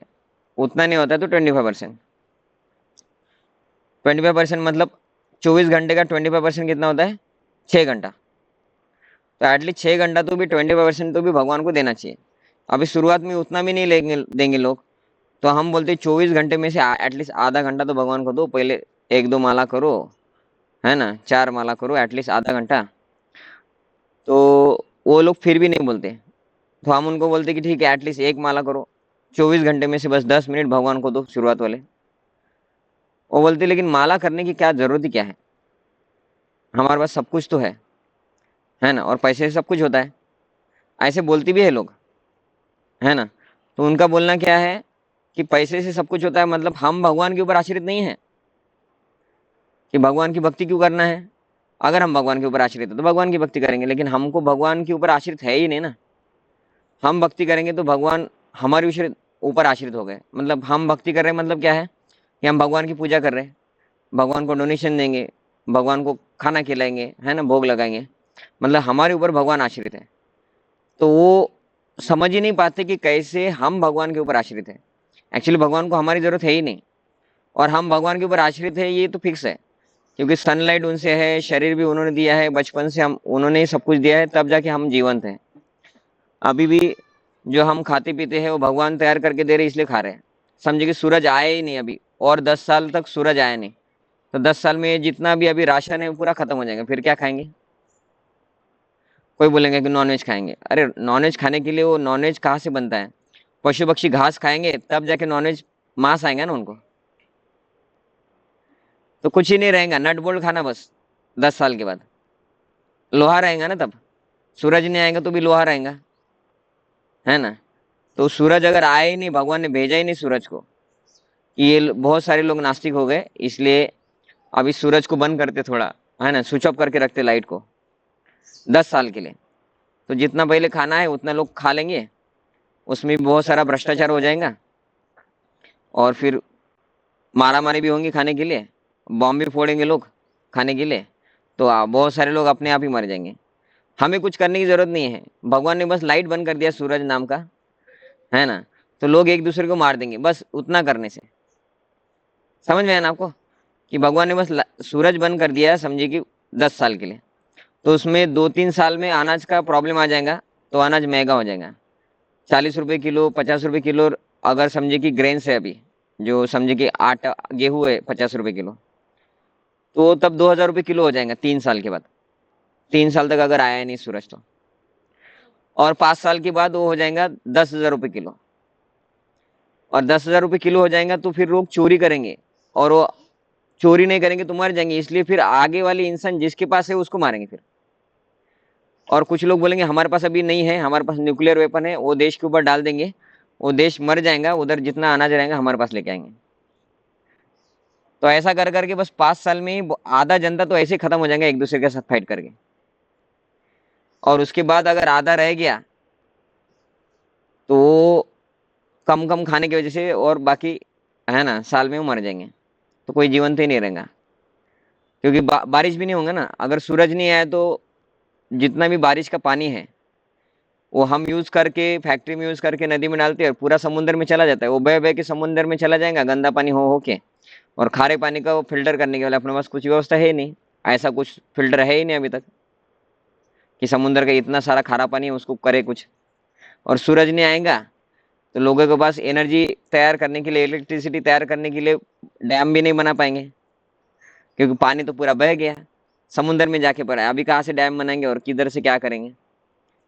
तो बहुत प्रॉब्लम हो जाएगा। बस भगवान ने 10 साल के लिए एक सूरज को नहीं दिया, तो मतलब हमारा पूरा जीवन बस सूरज के एक इस पे है, और भगवान ने बोला ठीक है 10 साल के नहीं बंद करेंगे, नहीं 5 साल के लिए सूरज बंद करेंगे, और 5 साल हवा बंद करेंगे। फिर कितना प्रॉब्लम होगा? 5 मिनट हवा बंद करेंगे तो पूरे लोग मर जाएंगे। भगवान ने ऑक्सीजन निकाल लिया, मैंने दिया था, लोग ग्रेटिट्यूड नहीं व्यक्त करते कि भगवान से हमारा जीवन है करके, मैं 5 मिनट बंद कर देता हूँ। तो जितने सिलेंडर, ऑक्सीजन सिलेंडर है जीवन में, इधर उधर हॉस्पिटल उधर उधर, उतने लोग जीवंत रह जाएंगे। उनको ऑक्सीजन सिलेंडर खत्म होने से पहले वो लोग बाकी लोगों को मारेंगे, जितना ऑक्सीजन सिलेंडर बाकी है उतना यूज कर लेंगे, फिर बाद में वो भी मर जाएंगे। 5 मिनट बस बंद कर दिया तो, है ना। और वो भगवान ने अगर 5 घंटा या 5 दिन बंद कर दिया तो फिर 5 दिन के बाद बस लाशें होंगी इधर। तो सब कुछ भगवान दे रहे हैं, लेकिन हम रिकॉग्नाइज ही नहीं करते कि भगवान दे रहे हैं। और हम क्या बोलते हैं, हम भगवान के संरक्षण में थोड़ी है, तो किसके संरक्षण में है? भगवान बोलेंगे मैं संरक्षण निकाल लेता हूँ, है ना, कि हमारे शरीर को अगर कुछ लग गया, किधर कुछ कट गया, तो ब्लड सर फ्लो होता है, उसको दबा के रखो, वो सील हो जाता है। ये समझ में आता है ना आपको? वो ब्लड जम जाता है, और उधर छेद हो गया था, और ब्लड जमने से अभी छेद गायब हो गया, अभी ब्लड बाहर नहीं घूमेगा। वही समझे कि हमारा टैंक में पानी है ऊपर, और नीचे नल का पाइप है, किधर से वो पाइप क्रैक हो गया, अभी थोड़ा पकड़ के रखो, जाम होगा क्या फिर? वो भगवान ने इतना अच्छा सिस्टम बना के दिया है हमारे शरीर में ताकि हम जिंदा रहे, कि किधर अगर कुछ कट जाए तो थोड़ी देर उधर बस पकड़ के रखो, ब्लड क्लॉट होता है और हम जिंदा रहते हैं। समझे कि भगवान ने बोला कि तुम मेरे को रिकॉग्नाइज नहीं करते कि मैंने तुमको इतना अच्छा सिस्टम बना के दिया और तुम मुझे वैल्यू भी नहीं देते, मेरा नाम का जप नहीं करते, इसलिए भगवान ने बोला कि ठीक है ब्लड क्लॉटिंग करने का सिस्टम भी निकाल देता हूँ सबकी तरफ से, सबके शरीर से। तो समझिए कि किधर किसी का एक्सीडेंट हो गया, कुछ गिर गया, वो ब्लड क्लॉटिंग, वो बोलेगा पकड़ो पकड़ो पकड़ो, निकालेंगे फिर भी ब्लड निकल ही रहा है, निकल ही रहा है, निकल ही रहा है। बैंडेड लगाओ कुछ होगा ही नहीं, बैंडेड पूरा गीला हो जाएगा। जैसे पानी के ऊपर बैंडेड लगाएंगे तो काम करेगा क्या? पाइप फट गया, उधर बैंडेड लगाओगे, वो पानी तो बह के वो बैंडेड को लूज कर देगा और बह जाएंगे बैंडेड भी। और भगवान ने बोला कि भाई मैंने बचपन से तुमको एक ऑटोमेटिक सिस्टम करके दिया है कि सांस लेना, तो अभी मैं मेरा ऑटोमेटिक सिस्टम निकाल के तुम्हारे पास बटन देता हूँ, तुम दबाते रहो, तुम्हारा ऑक्सीजन लेने का छोड़ने का, ऑक्सीजन लेने का छोड़ने का, ऑक्सीजन लेने का छोड़ने का। तो हम जिंदा रहेंगे क्या? हम सो जाएंगे, रात को बटन दबाना भूल जाएंगे, दूसरे दिन आरती उठ जाएंगे हमारा। रात को जो लोग बटन दबाते रहे वो जिंदा रहेंगे, है ना। मतलब भगवान ने ऑटोमेटिक सिस्टम करके दिया है शरीर के अंदर कितना सब कुछ, फिर भी हम रिकॉग्नाइज नहीं करते कि भगवान ने सब कुछ दिया। हम बोलते हैं हमारे हिसाब से ही हो रहा है सब, हमें भगवान थोड़ी ना संरक्षण दे रहा है, हम संरक्षण हमारा खुद तैयार कर रहे हैं। तो फिर चलाओ तुम्हारा ऑक्सीजन का सिस्टम। हम तो खुद का ऑक्सीजन भी नहीं ले सकते, है ना। खुद जो खाना खाते हैं वो भी पचा भी नहीं सकते, तो कुछ भी नहीं कर सकते, सब भगवान ने दिया है। फिर भी भगवान के लिए हम क्या बोलते हैं, भगवान ने क्या दिया है? दुख ही तो दिया है, बोलते हैं। अरे दुख तो तुम्हारे कर्मों की वजह से तुमको दिया है। जब सुख भगवान ने दिया तब बोला कि सुख दिया भगवान ने करके, बोलते मैं किया। तो इधर वो प्रोटेक्शन के बारे में बात कर रहे हैं कि ये सब जो प्रोटेक्शन है ये सब भगवान दे रहे, लेकिन भगवान दिखते नहीं ना। तो इधर इसलिए बोले कि भगवान, जैसे कि कोई एक साधारण व्यक्ति है उसको सभी लोग देख सकते हैं, उसके साथ बात कर सकते हैं, लेकिन अगर वही समझे कि नागपुर का कोई इंपॉर्टेंट व्यक्ति है, समझे कि नागपुर के मुख्यमंत्री है ना, तो अभी उनको मिलना है, तो अभी इजी है क्या? साधारण व्यक्ति जैसा है क्या? उनको देख भी नहीं सकते हम। कोई किधर से एक के पीछे एक कुछ 4-5 गाड़ी चले जाएंगे, हमको वो गाड़ी में भी पता नहीं रहेगा कि कौन सी गाड़ी में कौन बैठा है करके। तो साधारण व्यक्ति जो है वो भी हमें दिखेगा नहीं नागपुर में रहने के बाद भी कभी कभी। वो भगवान कैसे दिखेंगे? इसलिए वो इधर बोल रहे कि गोलोक एव निवसति अखिलात्मभूतो, भगवान भगवान के धाम में भी है और सभी लोगों के हृदय में भी है। और इधर अंडांतरस्थ परमाणु च अंतरस्थम, मतलब इधर हर एक जो पार्टिकल है, एटम है ना, एटम और जितना भी बारीक और भी, और उससे भी हमने एटम तक खोजा होगा भगवान की कैलकुलेशन में, और उससे भी छोटा कुछ होगा, है ना। तो वो सब में भगवान है, क्योंकि सब तरफ अगर भगवान है इसलिए चलता है। भगवान भगवद गीता में बोलते कि मत्तः परतरम न अन्यत् किंचित् अस्ति धनंजय, कि मेरे ऊपर और कोई नहीं है, लेकिन मयि सर्वमिदं प्रोतम सूत्रे मयि गणाम्यः। वो बोलते कि जैसे ये माला है, इसमें धागा है, ये धागा की वजह से ये माला बनी हुई है, लेकिन ये धागा दिखता है क्या? दिखता है धागा? नहीं दिखता है। तो ये हमारा जो जीवन चल रहा है, हम इधर से उधर जा रहे हैं, कुछ खा रहे हैं, कुछ कमा रहे हैं, बच्चों को पैदा कर रहे हैं, बच्चे भी खा रहे पी रहे, एजुकेशन कर रहे हैं, वो भी कुछ जॉब कर रहे हैं, सैलरी कर रहे हैं, घर बना रहे हैं, ये कर रहे हैं, वो कर रहे हैं, सब कुछ कर रहे हैं। ये सब के पीछे भगवान ने एनर्जी देके हम सबको जोड़ के रखा है। जैसे ये धागा है, ये धागा निकल जाएगा तो ये सब मनी अलग अलग हो जाएंगे। तो वैसे ही भगवान बोलेगा कि मैं तुम्हारे बीच हूँ, तुमको सब कुछ दे रहा हूँ, एनर्जी दे रहा हूँ, बचपन से सब कुछ कर रहा हूँ, लेकिन तुम मुझे रिकॉग्नाइज नहीं करते, तो मैं निकल जाता हूँ। तो ये धागा अगर निकल गया मोती से, तो ये मनी क्या करेंगे? बिखर जाएंगे, मर जाएंगे। वैसे हमारा जीवन जो चल रहा है भगवान की कृपा ही है। अगर भगवान की कृपा नहीं होती तो हमें जीवन जीने के लिए कुछ भी नहीं है ना। ऑक्सीजन, वाटर, है ना, हमारे पास बुद्धि, हमारे शरीर के अंदर ऑटोमेटिक रेस्पिरेशन सिस्टम, ऑक्सीजन लेना छोड़ना। हमारे शरीर के अंदर कुछ रोग आ जाता है तो शरीर खुद होके उसको एंटीवायरस बनाता है और खुद के प्रोटेक्शन कर लेता है। जब वो बहुत बड़ा हो जाता है तब शरीर काम नहीं करता, तब हमें हॉस्पिटल में भर्ती होना पड़ता है। तो भगवान ने वो भी एक रोग प्रतिकार क्षमता हमारे अंदर डाल के दिया है। ये माता पिता ने नहीं डाला है, साइंस ने नहीं डाला है, टीचर्स ने नहीं डाला है, वो भगवान ने डाल के दिया है बचपन से। तो भगवान की वजह से हमारा जीवन चल रहा है, लेकिन हम भगवान को बोलते ही नहीं कि अरे आपकी वजह से, हम बोलते हमारे वजह से ही चल रहा है। तो इधर वो बोले कि भगवान हर तरफ है, सब तरफ है, इसलिए हमारा सब कुछ चल रहा है। तो इसके लिए वो इधर ये बोल रहे हैं कि भगवान के ऊपर ही हमारा जीवन है, लेकिन हम बोलते ही नहीं कि भगवान के ऊपर हमारा जीवन है। हम बोल रहे हैं हमारे वजह से सब कुछ चल रहा है। तो इसलिए इधर आगे बोलते कि लेकिन जो गोलोक वृंदावन या भगवान के धाम में जो गोप गोपिया सखा लोग, गाय बछड़े, भगवान के माता पिता, वो सब लोग क्या बोलते थे, वो भगवान के ऊपर आश्रित थे, है ना। हालांकि पूर्ण स्वतंत्र है और भगवान को भी कभी कभी अपने प्रेम की वजह से वो कंट्रोल करते थे, लेकिन फिर भी आश्रित, उनका आश्रय तो भगवान ही थे। कुछ भी संकट आता था तो वो भगवान को ही आवाज देते थे कि कृष्णा बचाओ, है ना। तो उधर वो बताते हैं कि ये उनका जो आश्रय है भगवान कृष्ण। कोई राक्षस आता था कृष्ण को मारने के लिए या ग्वाल बालों को मारने के लिए या गौओं को मारने के लिए, तो वो अपने माता पिता को नहीं बुलाते थे, वो कृष्ण भगवान को बुलाते थे, और भगवान कृष्ण आते थे वो राक्षस को मारते थे। और हर दिन नियरली भगवान कृष्ण अपने ग्वाल बालों के साथ लीला करते थे, गायों को चराते थे, और कोई ना कोई असुर आता ही था और भगवान उनको मारते थे। तो भगवान उनको मारते कब थे, उनके भक्तों ने बुलाए या ना बुलाए फिर भी मारते थे, क्योंकि भगवान के प्रोटेक्शन में थे ना। तो वैसे ही हम जब भगवान के प्रोटेक्शन में रहते हैं, भगवान को मानते हैं, भगवान हमारे जीवन में कितना इंपॉर्टेंट है वो हम उनको बताते हैं, जप करके या उनका सेवा करके या उनके बारे में पुस्तक पढ़ के, भगवद गीता भागवतम, तुकाराम महाराज बोलते हैं महाराष्ट्र में कि अगर हमको भगवान को अच्छे से समझना है तो गीता भागवत ये दो शास्त्र पढ़े तो हमको भगवान बहुत अच्छे से समझ में आएंगे। इसलिए वो बोलते हैं कि गीता भागवत करिते श्रवण अखंड चिंतन विठोबाचे, कि अगर गीता भागवत पढ़ लेंगे तो आप भगवान को अच्छे से स्मरण कर सकते हैं।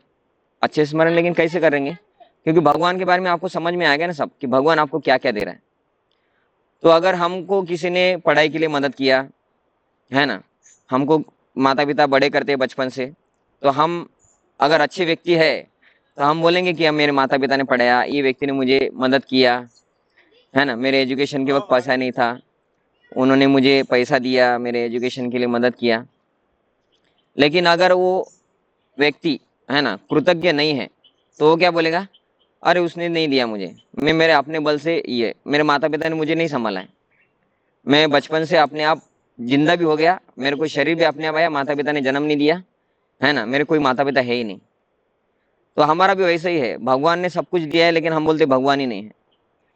तो इसकी वजह से हमारे जीवन में ज्यादा प्रॉब्लम रहता है, क्योंकि कर्म तो हमारा खराब है, और कर्म के हिसाब से हम किसके अंडर रहते हैं, माया के। इसलिए वो नीचे बोल रहे हैं कि हम क्या है, माया के अंडर में है, क्योंकि हमारा कर्म खराब है। तो माया देवी बोलते कि तुम भाई हमारे डिपार्टमेंट के आदमी हो।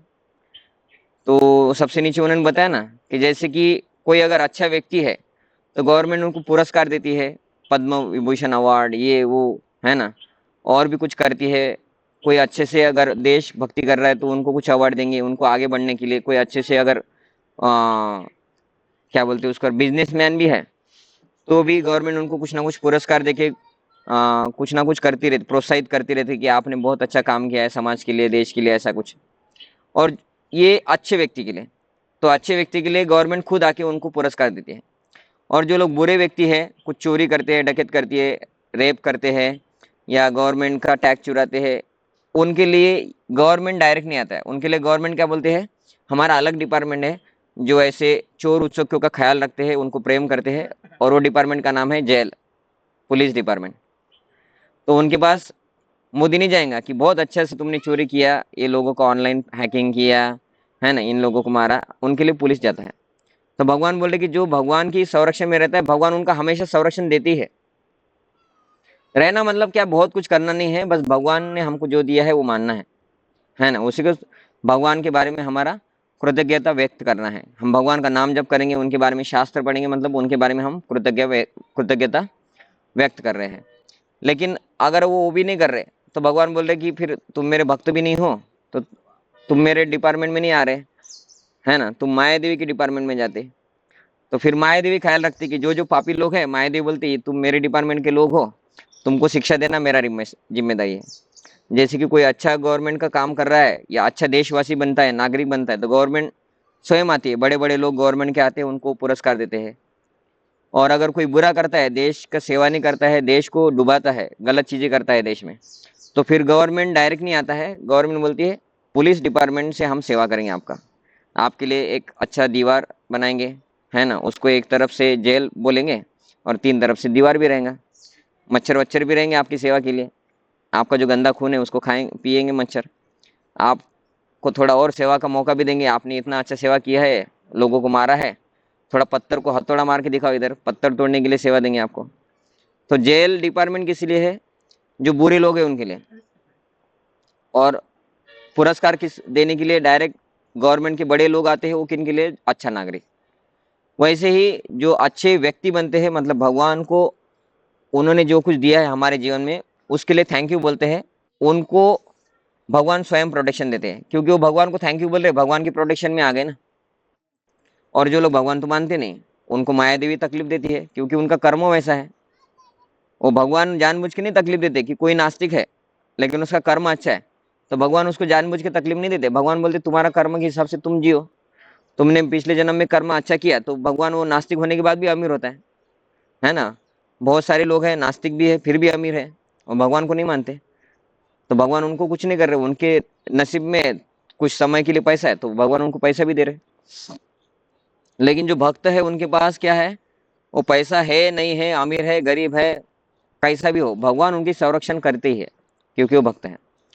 तो जो नास्तिक लोग हैं वो उनका कर्म भुगतते हैं, आज कर्म भुगत के कंप्लीट हो गया, अगले जन्म में कर्म पुण्य कर्म अच्छा नहीं है, जो पुण्य कर्म था वो तो भोग के खत्म कर दिया, अभी पाप बाकी है, फिर अभी भोगो।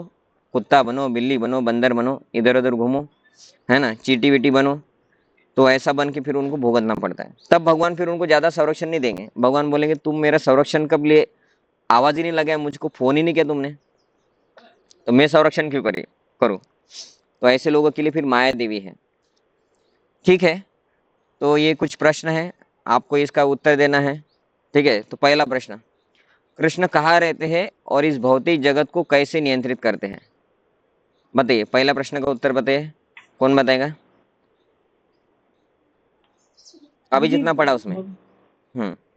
भगवान अपने धाम गोलोक वृंदावन में रहते हैं और अपनी शक्तियों के द्वारा इस जगत को नियंत्रित करते हैं। बराबर है। और एक श्लोक आया था ना, गोलोक एव निवसति, भगवान अपने धाम में भी रहते हैं, शक्तियों से इधर सब कुछ मैनेज कर रहे हैं। तो डायरेक्ट भगवान को आने की जरूरत नहीं है, लेकिन फिर भी भगवान अपने भक्तों की रक्षा करने के लिए आ जाते हैं। असुरों का वध करने के लिए आते हैं ऐसा भगवान बोलते हैं, लेकिन असुरों का वध करने के लिए डायरेक्ट भगवान को आने की जरूरत भी नहीं है। भगवान किसी को भी शक्ति प्रदत्त अवतार बना के भेज सकते हैं, और वो लोग भी करते हैं। और अभी कलयुग में तो मैक्सिमम असुर है, तो भगवान बोलते क्या ये असुर लोगों का चेहरा देखने की थोड़ी आऊंगा। भगवान बोलते उनके लिए एक सिंपल सिस्टम है, किसी को कोरोना में मार दो, है ना, किसी को हार्ट अटैक से मार दो, किसी को एक्सीडेंट से मार दो, तो भगवान को स्वयं आने की जरूरत नहीं है। उनकी शक्तियों से वो जो दुष्कृत्य न है उनको भगवान बराबर से ठिकाने लगाते हैं। ठीक है, तो भगवान गोलोक धाम में रहते हैं, लेकिन इधर आके ये भौतिक जगत को कभी कभी मैनेज भी करते हैं, लेकिन नहीं आते तब शक्तियों से मैनेज करते हैं।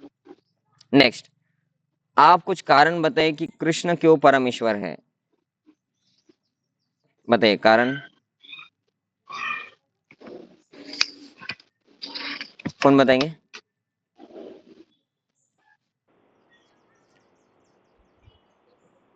अभी माता जी ने प्रश्न का उत्तर दिया, तो और कोई अगर बता सकते हैं तो।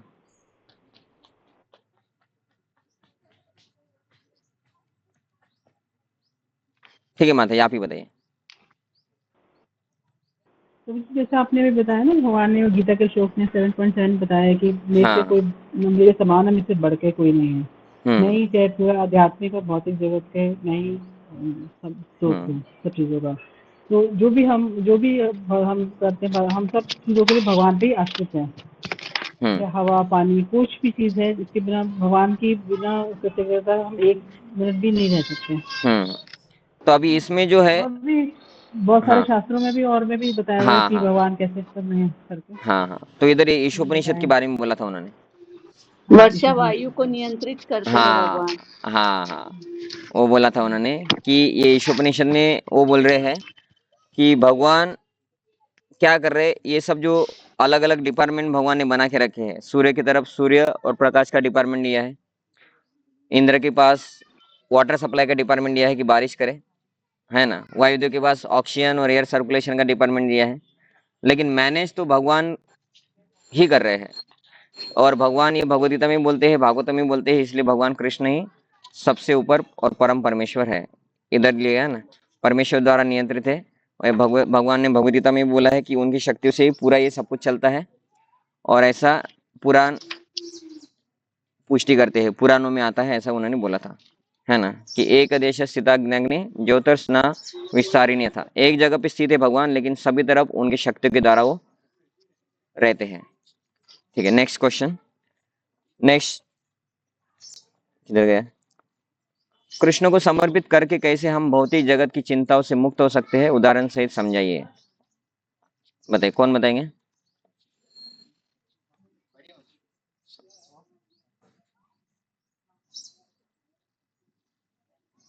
पैराग्राफ में देख लीजिए, आप आपके पैराग्राफ में देख लीजिए।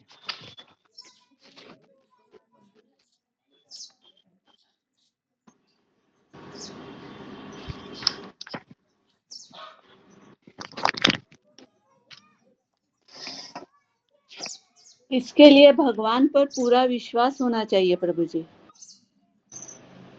हाँ, और उदाहरण? और उनको शरण जाना चाहिए। उदाहरण? यानी भक्ति के प्रतिकूल हर वस्तु का तिरस्कार करना चाहिए। हाँ, लेकिन ऐसा उदाहरण कि कौन भगवान को समर्पित होकर चिंता मुक्त हो गए? जैसे ब्रजवासी थे, हाँ, बाल बालों की ब्रजवासी। रक्षा की भगवान हाँ, ने। कि उनको हर दिन असुर आते थे, लेकिन उनको चिंता नहीं रहती थी, वो भगवान को आवाज देते थे बस, है ना। तो हमारे जीवन में जो समस्या आती है वो हमारे कर्मों के वजह से आती है, लेकिन वो समस्याओं में भी हमको भगवान को पुकारना चाहिए और भगवान का सहारा लेना चाहिए, ना कि हमारे जीवन में समस्या आई मतलब भगवान की वजह से आई इसलिए भगवान को छोड़ दे। तो ये जो उदाहरण है वो ग्वाल बालों का है, ब्रजवासियों का है, कि कुछ भी समस्या आने के बाद वो क्या करते थे, भगवान को पुकारते थे, और वो नहीं पुकारेंगे तो भी भगवान के भक्त, इसलिए भगवान क्या करते थे, उनका रक्षा करते थे। तो ब्रजवासी ये उदाहरण है। ठीक है, नेक्स्ट। हम प्रायोगिक रूप से कैसे कृष्ण को समर्पित हो सकते हैं? कैसे हो सकते हैं? जी उनके आदेशों का पालन करके। हाँ, और वो एक कौन सा आदेश है?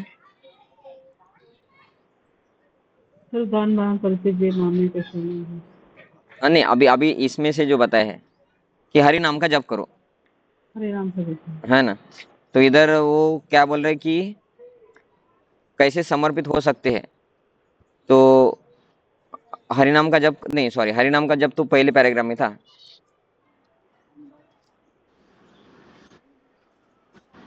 भगवान को शरण जाके ही समर्पित हो सकते हैं, ऐसा बोल रहे हो कि हम प्रायोगिक रूप से कैसे कृष्ण को समर्पित हो सकते हैं? तो भगवान को समर्पित, शरण शरण होंगे मतलब समर्पित हो रहे हैं, मतलब कि हमारे ऊपर जो भी मुश्किल आते हैं उसमें भगवान को आवाज देना है ना। तो इधर वो बोले थे ना, क्योंकि जब कोई भी संकट आता है तो भगवान की रक्षा, भगवान ही रक्षा करेंगे ऐसा सोचना चाहिए, तो सभी चिंताओं से मुक्त होंगे, यही समर्पण है। चौथा, जो कृष्ण को समर्पित नहीं है उनका ध्यान कौन रखता है, उनके साथ कैसा व्यवहार किया जाता है? भगवान को माया समर्पित, देवी। हाँ माया देवी, हाँ, माया देवी। बहिरंग हाँ, शक्ति। बहिरंग शक्ति, माया देवी। तो ये एकदम सही पकड़ा आपने। तो भगवान को समर्पित है तो भगवान ख्याल रखेंगे, जो भगवान को समर्पित नहीं है, जो बोलते माया देवी अच्छी है, उनका ख्याल माया देवी रखेंगे कि भाई तुम भगवान को समर्पित नहीं कर रहे और तुम्हारा कर्म भी खराब है, तो मैं तुमको फिर जूते लगाऊंगी, चाबुक लगाऊंगी, वो माया देवी ख्याल रखती है ना। ठीक है, अभी आखिरी पैराग्राफ। प्रचार ही सार है, कौन पढ़ेंगे? अभी जिन्होंने अभी तक पढ़ा, हाँ, डेविड यादव प्रभु, आप वीडियो ऑन कीजिए, डेविड प्रभु। प्रभु हरे कृष्णा। ओके, आपको इंटरनेट का प्रॉब्लम नहीं होगा तो वीडियो ऑन कर लीजिए। प्रभु थोड़ा इंटरनेट का इशू है, ओके, ठीक है, ठीक है, so I would like to okay, switch off my camera. ऐसे ही पढ़िए। सो प्रिय भगवान, आपके निजी पार्षद तथा भक्त संसार भर में तीर्थ स्थलों तक को पवित्र करने के लिए भ्रमण करते रहते हैं। क्या ऐसा कार्य उन सबके लिए है जो इस भौतिक जगत से वास्तव में भयभीत हैं, रुचिकर नहीं है? भक्त दो प्रकार के होते हैं, गोष्ठानंदी और भजनानंदी। भजनानंदी भक्त, प्रभु थोड़ा स्क्रॉल डाउन कीजिए प्लीज। ओके, दिख रहा है आपको? थोड़ा स्क्रॉल अप कीजिए प्रभु, मैं मिस कर गया। ओके।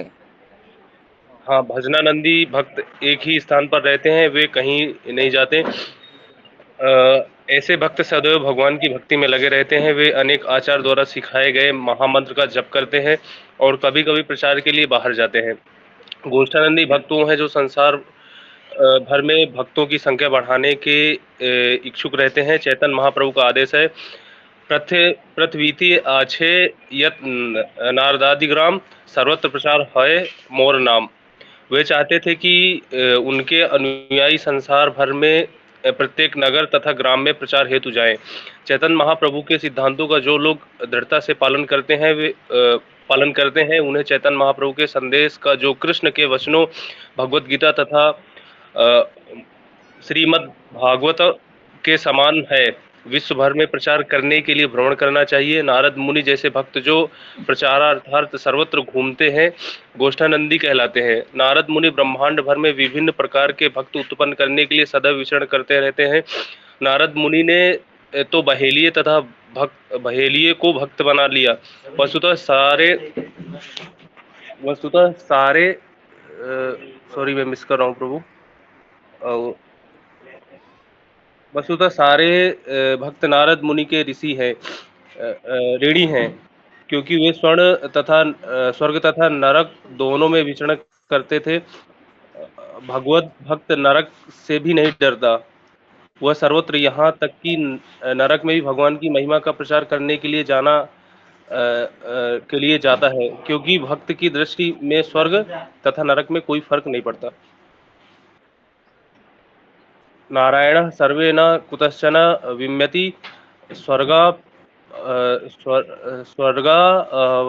अपवर्ग परो नरकेपि वपि तुल्यार्थ दर्शिना। नारायण का शुद्ध भक्त कहीं भी जाने से नहीं डरता, उसके लिए स्वर्ग तथा नरक समान है। भागवतम 6.17-28। ऐसे भक्त सर्वत्र घूम घूम कर इस संसार से डरने वालों का उद्धार करते हैं। तो ये लास्ट पैराग्राफ था, प्रचार ही सार है। तो इसमें प्रभुपाद जी बोल रहे, ये चैतन्य महाप्रभु चाहते हैं कि उनके अनुयायी विश्व भर में प्रचार करें, है ना, सभी तरफ चैतन्य महाप्रभु के अनुयायी ने प्रचार करना चाहिए। तो क्यों? क्योंकि संसार भर में मैक्सिमम लोग अलग अलग तकलीफों में फंसे हैं और उन अपने अपने कर्मों की वजह से उनको दुख आ ही रहा है। तो वो भक्ति करेंगे तो सुखी हो जाएंगे, इसके लिए नहीं तो भक्ति करेंगे तो भगवत धाम जाना चाहिए, इसलिए, क्योंकि इधर भी सुखी हो जाएंगे तो भी आज कर्म अच्छा हो गया तो सुख आएगा, लेकिन इधर ये दुखालय है ना, तो इधर रहेंगे तो कुछ दिन सुखी रहेंगे लेकिन मैक्सिमम दुखी ही रहेंगे। इसलिए इधर रहना ही नहीं है। इधर जब रहना है तो सुखी हो जाएंगे, वो ठीक है। शुरुआत में तो हरिनाम करने की वजह से पाप नष्ट होते हैं, इसलिए वो सुखी हो जाते हैं, क्योंकि सबसे बड़ा पुण्य काम है ना। लेकिन इधर से निकल के भगवत धाम जाना है, तो इसलिए वो बोलते कि प्रिय भगवान, आपके निजी पार्षद तथा भक्त संसार भर में तीर्थ स्थलों तक को पवित्र करने के लिए भ्रमण करते रहते हैं। अभी तीर्थ स्थल को पवित्र करने की क्या जरूरत है? क्योंकि एक श्लोक आता है ना कि भगवान जब धाम छोड़ के जा रहे थे तो पवित्र नदियां भगवान के पास गई, भगवान कृष्ण के पास, और वो बोले कि आप जब तक इधर थे तो अच्छा था, लेकिन जब भगवान कृष्ण छोड़ के जाएंगे तो कलयुग शुरू होता है, और अभी कलयुग के पापी लोग आएंगे और नदियों में नहाएंगे और अपना पाप इधर डाल के जाएंगे, तो हमें शुद्ध कौन करेगा? तो भगवान ने बोला था कि उधर एक श्लोक आता है कि भविष्य में कलयुग में भगवान के नाम का जप करने वाले लोगों की संख्या बढ़ेगी, और ऐसे शुद्ध भक्त जब पवित्र नदियों में नहाएंगे तो ये पवित्र नदियों में जो पापी लोग अपना पाप छोड़ के गए थे, वो पाप से वो पवित्र नदियां मुक्त हो जाएंगी। इसलिए वो बोल रहे कि पवित्र स्थान को भी पवित्र करने के लिए भ्रमण करते हैं शुद्ध भक्त। और ऐसा कार्य उन सबों के लिए है जो इस भौतिक जगत में वास्तविक भयभीत है, रुचिकर नहीं है। तो बोले कि दो प्रकार के भक्त है ना। दो प्रकार के भक्त क्या है? ये है दो प्रकार के भक्त, भजनानंदी और गोष्ठानंदी। तो इसमें से भजनानंदी के बारे में बताते पहले। भजनानंदी मतलब अपना जप करेंगे, अपना पूजा अर्चना भगवान का ये वो सब करेंगे, प्रचार नहीं करेंगे। लेकिन या बहुत बस थोड़ा कोई आ गया, कोई पूछे तो बस बता देंगे कि भगवान ये है, ऐसा ऐसा करो, हो गया। ये हो गए भजनानंदी। लेकिन गोष्ठानंदी क्या है कि वो प्रचार भी करते हैं, मतलब अपना भजन तो करेंगे, माला करेंगे, भगवान की पूजा करेंगे, लेकिन उसके साथ प्रचार भी करेंगे कि भगवान को भोग लगा के प्रसाद बांटेंगे, लोगों को बुलाएंगे, हमारा इधर प्रवचन हो रहा है, इधर प्रवचन के लिए आइए, इधर भगवद गीता के ऊपर क्लास होगा, भागवतम के ऊपर क्लास होगा, लोगों को हरे कृष्ण महामंत्र जप करने के लिए बोलेंगे। वो लोग इतने जल्दी हरे कृष्ण महामंत्र तो नहीं करेंगे, उनको कन्विंस करने के लिए प्रयत्न करेंगे। तो ये प्रचार करने वाले जो लोग हैं उनको बोलते हैं गोष्ठानंदी। मतलब गोष्ठानंदी मतलब मराठी में बोलते हैं ना गोष्ठी सांगने। तो गोष्ठानंदी मतलब भगवान के बारे में कथा बोल के भगवान के भक्त बनाएंगे उनको। और भजनानंदी मतलब वो एक ही काम है, भजन करो अपना खुद का। बाकी लोग अगर आते हैं आपके पास तो उनको बताओ प्रचार करो, नहीं आते तो अच्छे है, मैं भजन करूंगा। लेकिन भगवान को कौन से भक्त प्रिय है? तो इधर वो बोल रहे कि जो भगवान के नाम का प्रचार करते हैं वो भगवान को सबसे प्रिय है ना। क्योंकि भक्त गोष्ठानंदी भक्त वो है जो संसार भर में भक्तों की संख्या बढ़ाने के लिए इच्छुक रहते हैं। और चैतन्य महाप्रभु ने स्वयं आदेश दिया है। आदेश दिया है मतलब वो आदेश को जो पालन करे भगवान का प्रिय भक्त हो जाएगा। और आदेश क्या है? पृथ्वी ते आते आते नगरादिगाम सर्वत्र प्रचार हो भी मोरणम। चैतन्य महाप्रभु कौन है? तो कृष्ण है। और कृष्ण बोल रहे कि पृथ्वी पे जितने भी नगर और ग्राम है उधर प्रचार करके कृष्ण का नाम फैलाओ, ये कृष्ण का आदेश है। तो फिर वो जो करेंगे वो भगवान का प्रिय हो गया ना। भगवान ने ऐसे नहीं बोला कि तुम कुछ किधर भी मत घूमो, बस एक जगह पे बैठ के अपना अपना उद्धार हो जाए ऐसा भक्ति करो। नहीं, भगवान बोल रहे कि तुम घूमो पृथ्वी पे, पूरे हर जगह घूमो और सभी तरफ जा जाके प्रचार करो, है ना। नागपुर में रहते तो वृंदावन सिटी में जाओ, एम्पिरियन में जाओ, वो ब्लू डैम में जाओ, उधर प्रचार करो, लेकिन सब तरफ प्रचार करो, भगवान का नाम जप करने के लिए बोलो लोगों को। तो ये हम क्यों कर रहे हैं? क्योंकि भगवान ने बोला है कि प्रचार होना चाहिए। भगवद गीता में भी 18वां अध्याय का 68 नंबर श्लोक, उसमें भगवान बोलते कि ये जो मैसेज लोगों को बता के उनको भक्त बनाएंगे वो मेरा सबसे प्रिय भक्त है। तो बस यही है कि नारद मुनि, जैसे इधर नारद मुनि का नाम लिया है प्रभुपाद जी ने, कि नारद मुनि सबसे पहले प्रचारक है। और ये प्रचारक कैसे थे कि सब तरफ घूमते थे। सब तरफ का अर्थ क्या है? वो बोलते स्वर्ग में भी जाते थे, पृथ्वी में भी आते थे और नरक में भी जाके प्रचार करते थे। मतलब गलत गलत स्थान में जिधर बहुत नास्तिक लोग हैं उधर भी जाके प्रचार करेंगे। और अभी आप हम देखते कि इस्कॉन के लोग सब तरफ जाके प्रचार करते हैं, है ना। कि हो गया ठीक है, इंडिया में तो आस्तिक लोग हैं, इधर प्रचार करेंगे, अमेरिका ये वो बाहर देशों में भी प्रचार करेंगे। इसके अलावा जेल में जाके भी प्रचार कर रहे हैं बहुत सारे भक्त, कि जेल में जो लोग हैं उनके पास बहुत समय है, इधर लोगों को बोलेंगे कि क्लास के लिए आ जाओ, बोलते समय ही नहीं है, तो जेल में जाके प्रचार करते हैं। वो लोगों को बोलने की जरूरत नहीं है कि अब ये क्लास है आ जाओ, वो बोल ही नहीं सकते कि हमको ये जाना है वो जाना है, जेल में है ना। तो इस्कॉन के भक्त जेल में जाके भी प्रचार कर रहे हैं। तो इस्कॉन के भक्त सभी तरफ जाके प्रचार कर रहे हैं। और क्यों कर रहे हैं? ताकि इस्कॉन को पैसा आ जाए, है ना, इसके लिए नहीं। इस्कॉन को पैसा आने के लिए जेल में जाने की भी जरूरत नहीं है प्रचार करने के लिए। अगर इस्कॉन जिधर है उधर ही प्रचार करेंगे ना तो लोग ऑलरेडी पैसा दे रहे हैं। उल्टा प्रचार में तो पैसा खर्च हो रहा है कि इतने दूर घूम रहे हैं लोग इधर उधर, तो पैसा तो खर्च हो रहा है ना। और लोग तो इंटरेस्ट भी नहीं ले रहे उसमें। तो पैसे के लिए नहीं, ये भगवान को खुश करने के लिए। भगवान की इच्छा है कि सभी भक्त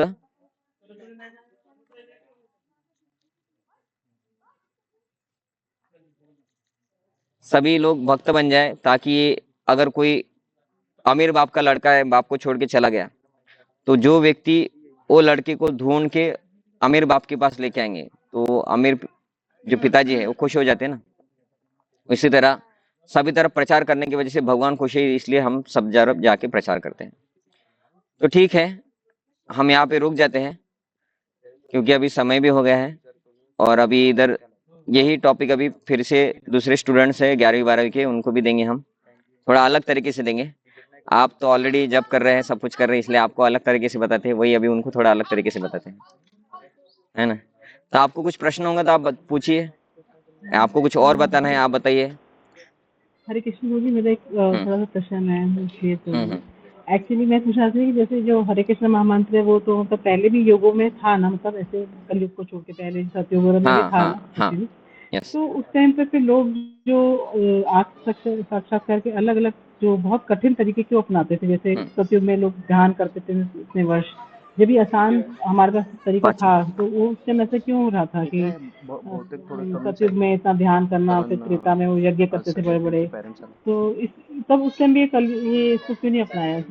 नहीं, तब भी था, ये कृते ध्यायतु विष्णु त्रेतायुग में जो मखे द्वापरे परिचर्याम कलौ तत् हरि कीर्तनम, ये जो श्लोक है उसमें बोलते हैं कि सत्ययुग में तपस्या करके भगवान को प्राप्त किया जाता था, और त्रेता युग में यज्ञ करके, द्वापर युग में भगवान की पूजा अर्चना करके बड़े बड़े पत्थर के मंदिर बना के, जो अभी साउथ इंडिया में हमें देखने को मिलते हैं, और कलयुग में हरिनाम। इसका मतलब ये नहीं कि वो समय हरिनाम काम नहीं करता था, नहीं, वो समय भी हरिनाम करके ही लोगों ने प्राप्त किया। ध्रुव महाराज ने ओम नमो भगवते वासुदेवाय मंत्र जप किया सत्ययुग में, प्रहलाद महाराज ने भी किया। इतना इतने साल लोग ध्यान क्यों करते थे, कितने वर्ष वो लोग ध्यान करते थे? ओके ओके, वो उस समय क्या था, उनका लाइफ स्पैन उतना था, समझ में है ना। तो उस समय हरिनाम भी काम करता था और लाइफ स्पैन भी ज्यादा था, तो लोगों को लगता था कि हरिनाम में इतना पावर नहीं है, वो कलयुग में ज्यादा रहता है। और उस समय के लोग तपस्या कर सकते थे, कलयुग के लोग तपस्या नहीं कर सकते थे। तो वो लोग तपस्या कर सकते इसलिए नेचुरली वो करते, जैसे कि हम अभी लहसुन प्याज छोड़ के खा सकते हैं, है ना।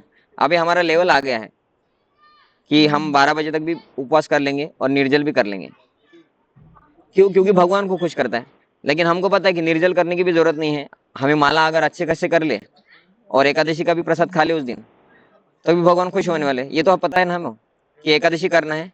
एक मेथड एकादशी का कि साबूदाना खाओ या बस फ्रूट्स खाओ, या तो बस दूध पियो, या तो बस पानी पियो, या तो निर्जल हो। तो इसमें अलग अलग कैटेगरी के लोग हैं ना, जिससे जो होता है वो करता है। निर्जल वाला निर्जल ही करता है, दूध वाला दूध से करता है, फ्रूट्स वाला फ्रूट से करता है, और साबूदाना वाला साबूदाना से करता है। तो हरिनाम इंपॉर्टेंट है। आपको एकादशी कैसा करना है वो आपके ऊपर डिपेंड है। भगवान खुश होने वाले हैं, निर्जल वाले से ज्यादा खुश होंगे, फ्रूट्स वाले से कम होंगे, ऐसा नहीं है। लेकिन जिनका विश्वास निर्जल में है वो निर्जल करके करते हैं, क्योंकि उनको पता है कि वो अवस्था में भगवान को जल्दी प्रसन्न कर सकते हैं। तो वैसे उस समय का लोगों का जो मेंटेलिटी था कि हमसे होता है तो हम वही करेंगे ना, इसलिए मैक्सिमम लोग एक इजी ऑप्शन अवेलेबल था, तो इतना इजी ऑप्शन था। वाला प्रोसेस क्यों हो गया? नहीं, वही तो, जैसे कि अभी हमारे पास भी ये जो ऑप्शन है एकादशी करना है, तो फ्रूट्स बगर का खिचड़ी खा सकते हैं, बगर का स्वीट बना के खा सकते हैं, एकादशी केक के साथ भी चलता है ना। हम भरपूर बहुत कुछ कर सकते हैं, लेकिन हम उसमें भी ऑस्टेरिटी को पहले सिलेक्ट करते हैं, क्योंकि हमसे होता है। और वही अगर नॉर्मल व्यक्ति को बोले ऑस्टेरिटी करो, तपस्या करो, आज ये नहीं खाना है, वो बोलेंगे मेरे से नहीं होता है। हम बोलेंगे ठीक है, जैसा होता है वैसे करो, हरिनाम करो, बस वो इंपॉर्टेंट है। तो उनसे होता भी था, तो वो जब भी करते थे, जैसे ध्रुव महाराज, प्रहलाद महाराज, वो जब भी करते थे। और प्रहलाद महाराज किधर तपस्या करने गए थे क्या, किधर वर्णन है? वो क्या करते थे, भगवान का जप ही करते थे। मतलब उन्होंने जप करके भगवान को प्राप्त किया, क्योंकि तपस्या करने के लिए उनके पिताजी नहीं बोलते थे, बोलते मैं तपस्या करके आया ना ब्रह्मा जी का, अभी तुमको कुछ जाने की जरूरत नहीं है। तो वो जप करके भगवान को प्राप्त कर लिए। ध्रुव महाराज के पिताजी भक्त नहीं थे, उनकी माँ बोली तुमको ध्रुव लोग चाहिए तो भगवान का तपस्या करना पड़ेगा, तो उन्होंने दोनों किया। वो उनका तपस्या का आता है ना वर्णन, उन्होंने ओम नमो भगवते वासुदेवाय नारद मुनि ने मंत्र दिया था, वो भी करते थे, पूजा भी करते थे। नारद मुनि ने बोला था कि विग्रह बनाओ, यमुना में स्नान करते थे 3 बार, शुद्धिकरण इंपॉर्टेंट है, वो बोला था, वो भी करते थे। और साथ में ऐसा हाथ ऊपर करके एक पाव पे खड़े होके, पाव के उंगली पे प्रेशर डाल के भी खड़े हो गए बाद में, और तपस्या भी कर रहे थे। अगर वो जो मंत्र था ओम नमो भगवते वासुदेवाय करते, तो और भी अगर भगवान वो मिल कठिन जाते। तपस्या उन्होंने 6 महीने नहीं करते, तो हाँ, क्या वो फिर 6 भी महीने में भगवान नहीं कर प्राप्ति? सकते थे, क्योंकि फिर वो उनको अगर पता है कि तपस्या कम करेंगे और बस जप करेंगे, तो तब क्या होता है, माइंड थोड़ा इधर उधर फ्लक्चुएट होता है ज्यादा। समझ में आया ना आपको? जब हम कम खाएंगे तब जब करने के लिए नींद कम आएगा, ज्यादा खाएंगे तो जब करते हो नींद आएगा, फिर एक बार 1 घंटा सोना भी पड़ेगा। तो वो उसके हिसाब से वो लोग क्या करते थे, तपस्या को वैल्यू देके तपस्या को ज्यादा वैल्यू देते थे, और उसके साथ जब भी करते थे। लेकिन जब वो इम्पोर्टेंट नहीं था, और जब करते ही थे। हनुमान जी भी जब करते थे, राम नाम का जब करते थे। वो हनुमान जी किधर पर्वत पे तपस्या करने के लिए नहीं गए त्रेता युग में, तो उन्होंने जप करके प्राप्त किया और सेवा करके प्राप्त किया। हम भी अभी वही कर रहे हैं, जप और सेवा कर रहे हैं। ठीक है, और किसी का प्रश्न है? ठीक है, यहाँ पे हम रुक जाते फिर। हरे कृष्ण कृष्ण कृष्ण हरे हरे, हरे राम राम राम हरे हरे। जगतगुरु शील प्रभुपाद की जय। निताय गौर प्रेमानंदे, हरि हरि बोल। ठीक है, मिलेंगे अगले वीक। आप किस नेक्स्ट टाइम आप ट्राई कीजिए वीडियो ऑन करने का, है ना, किसी का अगर रेंज कम है तो अच्छे जगह पे बैठने के लिए। ठीक है डेविड प्रो, हरे कृष्णा। प्रभु जी एक छोटा सा प्रश्न था प्रभु जी। हाँ बताइए। प्रभु जी जैसे कि आपने शरणागति के बारे में बताया और कहा कि जो होगा हम्म देखा जाएगा, भगवान को सरेंडर करके भगवान देख लेंगे। हम्म तो प्रभु जी कहीं ना ऐसा तो नहीं है कि हम सेवा करने से भाग रहे हैं जो भगवान ने दिया हुआ है। अभी वो भाग रहे हो कैसा दिखाई देगा कि इम्पोर्टेंट काम करने के बाद हम टाइम दे रहे कि भगवान को, या वो टाइम वेस्ट कर रहे हैं। अगर इम्पोर्टेंट समय समझे कि आपको जॉब करना है और जॉब कर लिए हो गया, लेकिन जॉब करने के बाद जो आपके पास समय बचता है वो समय आप भगवान को दे रहे, मतलब आप भाग नहीं रहे। लेकिन वो आप बोलते कि जॉब नहीं, जॉब करता हूँ, ये करता हूँ, वो करता हूँ, टाइम नहीं है, और जब टाइम मिलता है तो व्हाट्सअप फेसबुक या इधर उधर घूमने के लिए, फिरने के लिए, दोस्तों के साथ बात करने के लिए मिल रहा है, इसका मतलब भाग रहे हैं। मतलब whenever you get time you are engaging that time in Krishna seva, तो आप भाग नहीं रहे। लेकिन वो टाइम मिलने के बाद भी आप भगवान की सेवा नहीं कर रहे, मतलब भाग रहे हैं, कारण देके भाग रहे हैं। हाँ जी प्रभु समझ गया। ठीक है, फिर यहाँ पे हम रुक जाते हैं।